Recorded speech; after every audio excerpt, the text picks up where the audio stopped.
Alright, let's try another example of solving linear systems. Sometimes, if we want to see typical kind of solutions, we need to have a system of larger size. So in this system now we have 5 variables, 5 unknowns over here. So the first step is always try to write down the augmented matrix. And be careful, if certain terms are missing, we need to fill in those places with zeros.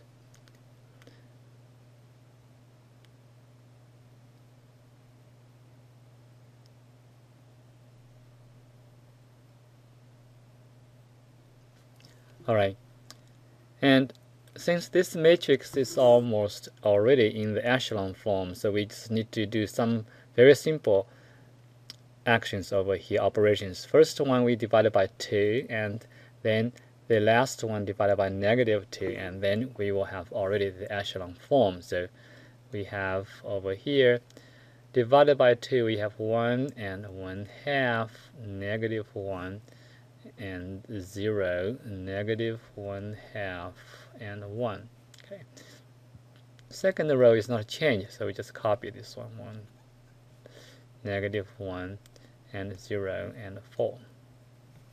Last row we have 0, 0, 0, and 1 over here, -1/2, and 4 divided by 2, we have -2 over here. Okay. So now we have the row echelon form. Let's recover the linear system. So this is what we have. Now let's look at the row echelon form. And we have leading one here, and leading one here. This column over here corresponds to x3 over here. This is x2, this is x1, and this is x4, and this is x5. These two columns, they do not have leading ones. So these two variables are the free variables. Now let's first write down the system we have now. We have x1 plus x2 over 2 minus x3, and then minus x5 over 2 is equal to 1. And then the second equation we have is x2 plus 3x3 minus x4 is equal to 4.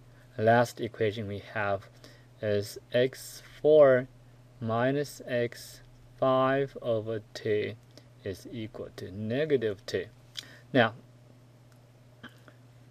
we use the back substitution. So we solve the last equation first. We have the following. So we have x4 is equal to -2 plus x5 over 2. Free variables will be moved to the right hand side, and now x2 is equal to 4 minus 3x3 and plus x4. Plug in x4, we have 4 minus 3x3 and minus 2 plus x5 over 2. And then we have 2 minus 3x3 and plus x5 over 2. And last equations now is this one. x1 is equal to 1 minus x2 over 2 minus x. Now minus becomes plus x3 and plus x5 over 2. Now plug in the formula for x2, then we have 1 minus, look at x2, what we have over here is 2 minus 3x3 plus x5 over 2. So what do we have over here is 1 minus 1. It's better sometimes put a pair of parentheses around so we can be sure that we don't lose any negative sign. So 2 divided by 2 is going to be 1 minus 3 over 2 x3, and plus x5 over 4. That's the second term. And then we have plus x3 and plus x5 over 2. Now let's simplify this, and then we have 1 minus 1 is 0, and here we have then 3 over 2 x3 and plus x3. And then we have over here negative 1/4 x5 and 1/2. So we have together we have 1/4 x5. Okay. Now put them together. We have this is 3/2. This is 1/2. This is 1. So we have 5/2. So we have 5/2 of x3 and plus 1/4 of x5. Okay. Now, the last step, we're going to put the solutions in a very nice form, so-called vector form. So we are looking for solution vectors, x1, x2, x3, x4, and x5. And if you look at this one over here, x1 we have solved it. So we have 5 over 2 x3 plus x5 over 4. Okay, that's x1. x2 we also solved it. We have 2 minus 3x3 over here plus x5 over 2. And x3 is free variable. We just say x3 is equal to x3. And x4 is equal to negative 2 plus x5 over 2. And the last one is x5 over here. As we said, it's much better if we write it in the combination of several vectors. So we look at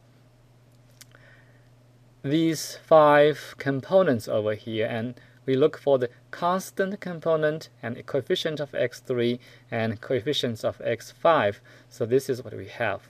If we just look at this one carefully, constant over here, this first one is 0 because we don't see any. And second one is 2. And third one is 0 again. And this one is negative 2. And then this is 0. This is what we have. Okay. And then plus the coefficients in front of x3, what we have over here is 5 over 2. And then negative 3 and 1. And then we have 0 and 0. And this is x3. And then we have over here is 1/4 and then 1/2. And then this is 0 because third component is just x3. And this is again 1/2. And the last one is 1. Okay. So these are the coefficients in front of x5.